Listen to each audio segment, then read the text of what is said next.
parents and my pregnant twin sister made me live in a tent in the yard when they kicked me out of the house. Now I have a house, and they demand to move in. My sister asked my parents to kick me out of the house when I was 16, saying there wasn't enough space for me. I struggled for 12 years to have my own place, and now they're trying to let my sister move in with me because she's pregnant with her fourth child. I have suffered my parents' toxicity since childhood. I have a twin sister who has been a pain in the ass. People say twins support each other. In my case, my twin has always dragged me down whenever she had the chance. If the bullying in my childhood wasn't enough, she reappeared in my life. This time, she wants to move into my house with her family, despite being the one who kicked me out when I was 16. She has always been narcissistic, largely due to how she was raised. My parents always wanted a daughter, but they ended up having a son along with her. They even told me directly that they would have terminated the pregnancy if it had only been me. Just because there was a girl on the way, they had to bring me into the world, so according to them, I owe my life to my sister. She never misses an opportunity to remind me of her right to everything. You can easily imagine my childhood growing up in a home where I wasn't wanted. Everything revolved around my sister. Despite being the same age, I wasn't allowed to touch her toys. She got new sets of clothes from time to time, while I only got a couple of pieces at Christmas and another on our birthday. If we didn't share a birthday, they wouldn't even bother celebrating it. Or, I just realized that if I didn't share my birthday with my sister, I wouldn't even exist. I received the bare minimum, and these things weren't out of love but to save face in front of the critical eyes of relatives. The only good thing about my childhood was my grandfather. He was the only one who could see through the lies. Unfortunately, he passed away when I was 13. That was the worst day of my life. I had no one left to back me up. We lived in a small house on the outskirts. My sister and I shared a room. It was more like I had a bed in a tiny closet under my sister's bed. The whole room was filled with her clothes, toys, and posters. I wasn't even allowed to complain because, according to my parents, they were already doing enough for me. My sister didn't like my presence in her room. I was only allowed in at night to sleep. Even when I was sick, I had to lie on the couch and not in my room because she was a girl and needed privacy. I desperately longed to turn 18 so I could move out of the house. It seems my family was much more eager to get rid of me. When we were 16, my sister got pregnant by a 19-year-old guy whose parents had kicked him out after he repeated 8th grade 3 times. My parents arranged their marriage and my father got him a job as a cleaner at his factory. My father, who is a mechanic at an automotive company, brought him home. Obviously, I had to move out of my room to make space for him. But our house only had 2 bedrooms and a tiny space. I asked if I could sleep on the couch, but my father refused, saying that he sleeps on the couch when my mother's snoring becomes unbearable on winter nights. They told me to find a place for myself, which worsened my situation. My loser brother-in-law used to say, "Buddy, it's not hard to find a place for yourself." My parents kicked me out when I was 15, and I still managed to rebuild my life. Now I have a family. Trust me, things will get better out there. I sighed. Yeah, if living like a junkie means rebuilding life, and getting a minor pregnant means having a family for you, then sure. Most of my relatives lived far away, and besides, my parents threatened me not to show up at any of my relatives' houses because that would mean exposing my parents' toxicity. I asked some friends to lend me their couch to sleep on, but I had no luck. However, one of my classmates lived in a garage. He let me stay for a few months until his parents saw me there and kicked me out too. I slept on a bench in La Serra for a few days until the police found me and took me back home. My parents made up the story that I had run away from home. That night they took me in again. My father got an improvised tent from a scrapyard and told me to use the backyard to set up my place. It was a reward for keeping quiet in front of the police and obeying their order not to show up at my relatives' houses. The tent was still safer than sleeping outdoors. Summer was fine, but winter was terrible. One day it was so cold that I felt like I was going to freeze to death. I knocked on the door of my house, but no one answered. I desperately needed help. I knocked on my parents' bedroom window. My father shouted from inside not to bother him, or he'd come out and knock me down.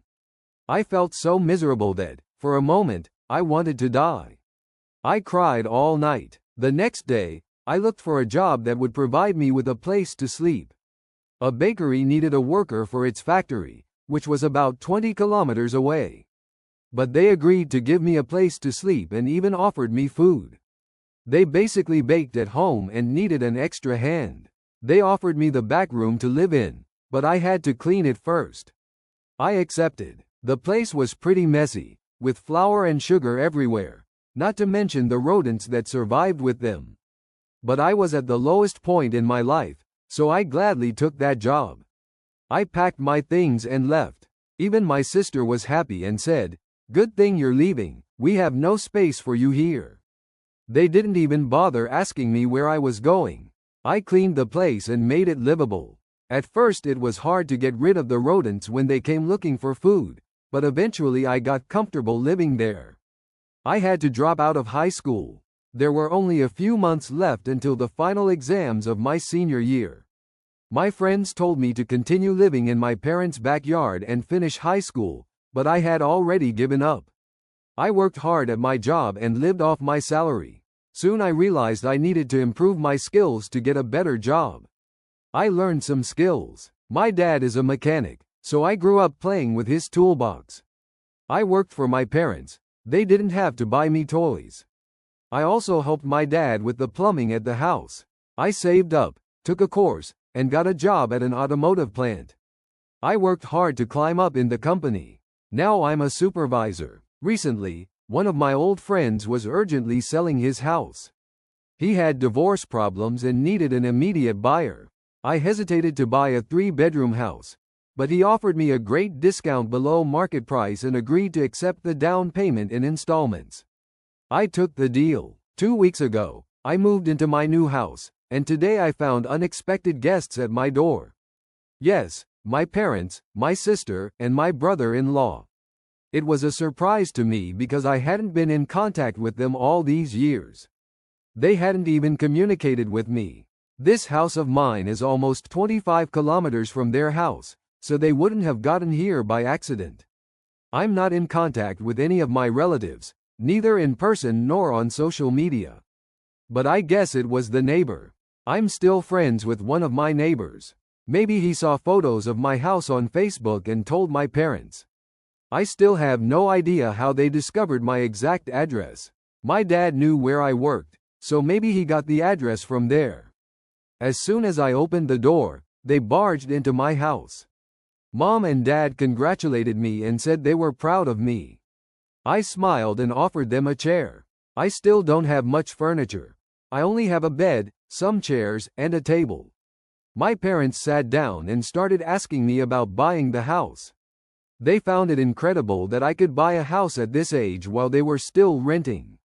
My sister and her lazy husband wandered around my house as if they were planning to move in.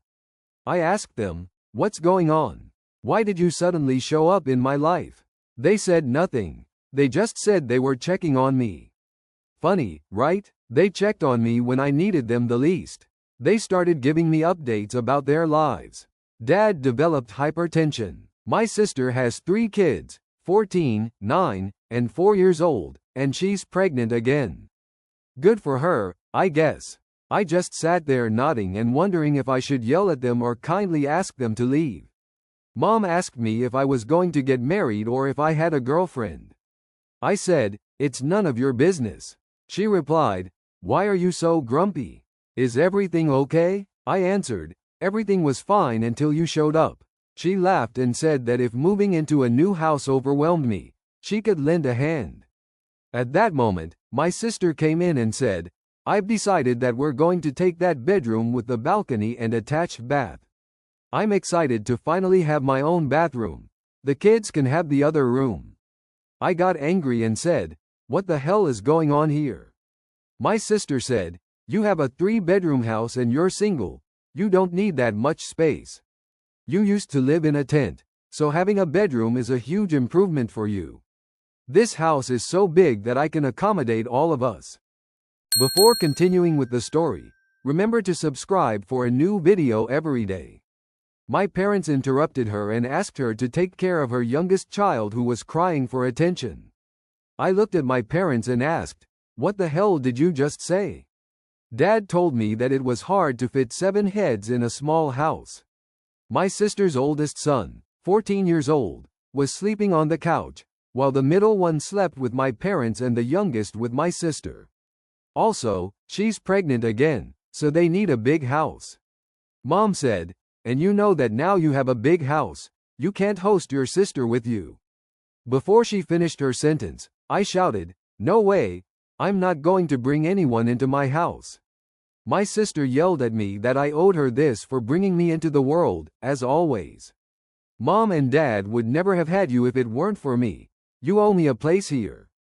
That house has become so overcrowded that I can't even breathe." I replied, "Yeah, thanks to you for bringing me into this world. Now everyone out." Before anyone could say anything, I told them to leave my house immediately. Dad tried to use his tough tone, raised his voice, and said that it was my duty as the man of the house to take care of my sister. I yelled back that I had no obligation to take care of my sister, but as parents, they had the obligation to take care of me. They hesitated. Now he was fine with his grandson sleeping on the couch, but when I asked, he refused and kicked me out of the house. I ranted about how I survived with rodents in my employer's garage and how I had been living in a gloomy apartment for a decade, but none of them came to see me. My mom began to sob and tried to hug me. I blocked her and told them to leave. My brother-in-law said, "Act like a man, brother. I've lived that life for many years too. I never complained. You have such a big house. You're single. What are you going to do with all that space?" I motioned for him to shut up. My sister began insulting me for treating her husband that way. I said, "Then get out if you don't want me to knock him down." I kicked them out of my house without letting them say a word. I'm burning with rage. They were always toxic and narcissistic, and now they've become greedy. But I'm not 16 anymore to follow their orders like a puppet. If they bother me again, I won't hesitate to call the police. Update 1. My problematic sister and her troublesome husband burst into my house. By the way, some of you asked in the comments if my sister offered to pay the rent. The answer is a resounding no. She hasn't and can't afford the rent. She and her husband are moochers and baby-making machines. They've been multiplying in my parents' house for 12 years, and now they want to do it with me. It's not that my parents are happy to support her. I saw the frustration in their eyes the last time they visited me. Instead of simply kicking her out, they're offloading those lazy people onto my shoulders. A week after the first encounter with them, my mom showed up at my house again. This time, she didn't beat around the bush and told me that I should let my guard down and allow my sister to move in with me. I told her absolutely not. Basically, she repeated the same things. About how difficult it was to accommodate so many people in a small house, blah blah. Still, my answer was no. Then she changed tactics and tried to threaten me. I should have picked up on the hint immediately. She said, "Look, honey, you live alone in this big house and you're out for 12 hours a day. What happens if someone breaks into your house? If a family lives here, it would be much safer for you. Plus, you'd have help cleaning the house, washing the dishes, and doing the laundry." I told her, one last time, no, and that she should leave. I don't want any of you in my house. Just a few days later, one of my neighbors told me he saw a pregnant woman with a man and a small child prowling around my premises. They were looking from the window, wandering around the backyard, and it seemed they were trying to sneak in. He's an elderly man who sits on his front porch all afternoon.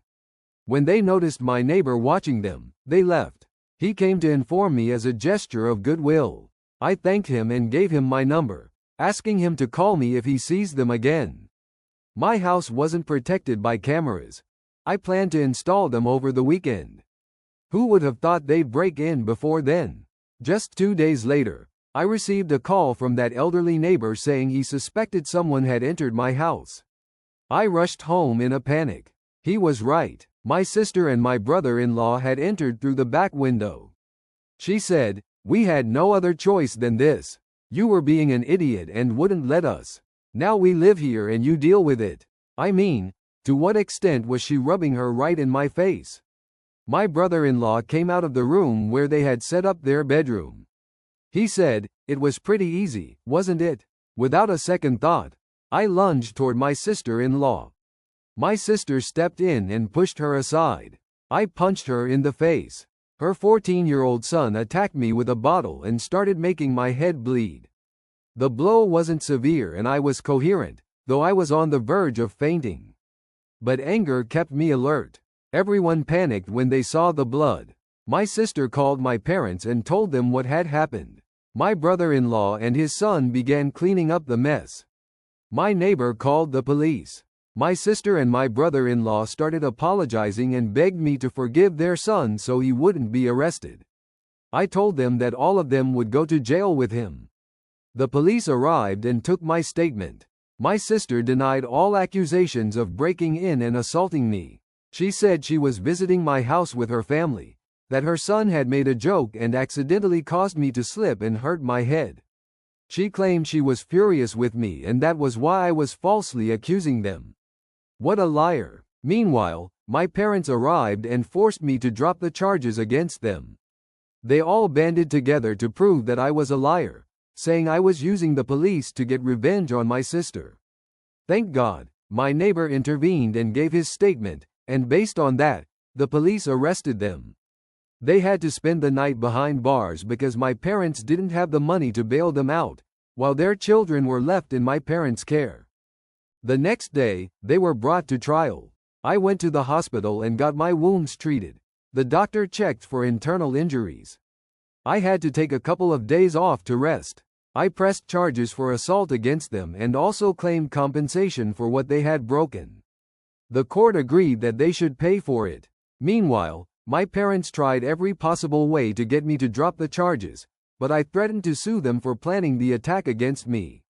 Their son is a minor, so he was processed under juvenile law. He spent a week in a juvenile facility, and their parents will have to pay for restitution, lost wages, and medical bills. My sister and my brother-in-law were fined heavily, but they pleaded to serve part of their sentence as community service. It's been a week since then, and silence has reigned. I hope they've learned their lesson and stay away from me. Update 2. It seems my parents still won't leave me alone. Yesterday they showed up at my house again. I slammed the door in their faces. They stood outside for almost an hour, begging me to listen to them. Finally, I had to let them in. I wish I could have shouted at them from the window and threatened them like Dad did to me 12 years ago. Anyway, I asked them why they were at my door again. They both started sobbing and said they needed my help. I told them, if this has anything to do with my sister, then count me out. They said it was about them. Dad said, "You see, I'm getting older and I feel fragile. I can't work like I used to. Our house hasn't been fixed in years. Everything is falling apart." I interrupted and said, "Get to the point." They wanted to move in with me. As a responsible son, I should take them in. I should have done it if they were responsible parents, but they weren't. I asked what would happen to their house and if they were going to cancel the lease. They said they would give that house to my sister. I said, "Oh, great, you found another way to exploit me." First, they tried to dump my sister on me. That plan failed. Now they want to load me one last time. My house isn't available for anyone. They said my sister was willing to pay me rent for living in my house, which I could use to pay the mortgage. I said, I don't need her rent. She doesn't have to worry about my mortgage problems. She should take care of herself. Mom started crying, saying that my sister was having a really hard time making ends meet. She can't even sleep well because her kids share the same room. I said, it's not my problem if she's being used like a dairy cow. They said, what can we say? You disagree with everything. You don't want to take in your sister, and you don't agree with us. At least let us move in with you. The house is too big for a single man. I said, I don't plan to stay single forever. They tried to emotionally manipulate me by saying I should take care of my elderly parents. I shouted, karma is real. Remember how you kicked me out of the house? This is what life gives you. I opened the door for them to leave with bitter faces. I don't care what they call me, but I'm not going to be a doormat and give in to their demands. Update 3. I'd like to say that my life is normal and quiet, like anyone else's. But with parents and a sister like these, it's impossible to give a normal update. So here's what they did this time. After the last time my parents asked for the house for themselves, they came up with a new idea. Even more delusional than the previous ones. They proposed that I build a house in the back for them. You see, the house has a relatively large yard and you could build a small guest house. So my parents, knowing I don't want any of them moving into my house, want me to build a little house for the two of them in the backyard. At least this time they offered to help with the expenses, which is considerate. They wanted to chip in about $5,000 to build the house. I don't think they have any idea what it costs to build one. That won't even cover the materials. I told them I thought it was an excellent idea. They just had to wait until I found my invisible checkbook to write them an invisible check, and for my dad to go get the materials. My mom said there was no need to be sarcastic, since the idea was quite reasonable. How can that be reasonable? Or what kind of people find this reasonable? Well, maybe it's reasonable for the kind of parents who make their son sleep in a tent in the backyard. So my response was that I might accept them, only if they agreed to live in the backyard in a tent like the one I used for a long time. My mom said that was fine for a young person, because he can handle that better, but that an older woman like her can't stand the cold anymore. And my dad said he wouldn't have a place to sleep anywhere else if my mom snores too loudly at night. I replied that that was my final offer, and if they liked it they could accept it. If not, although I really enjoy their visits because they're entertaining and funny, I prefer to live a normal life and have them stop visiting me with increasingly stupid ideas. My mom didn't like that very much, because she realized I was messing with them. But I was already slamming the door in their faces before any more nonsense could come out of their mouths. We'll see what other idea they come up with next. Update 4. It's been 7 months and I haven't heard from my parents or my sister. So I wanted to give an update.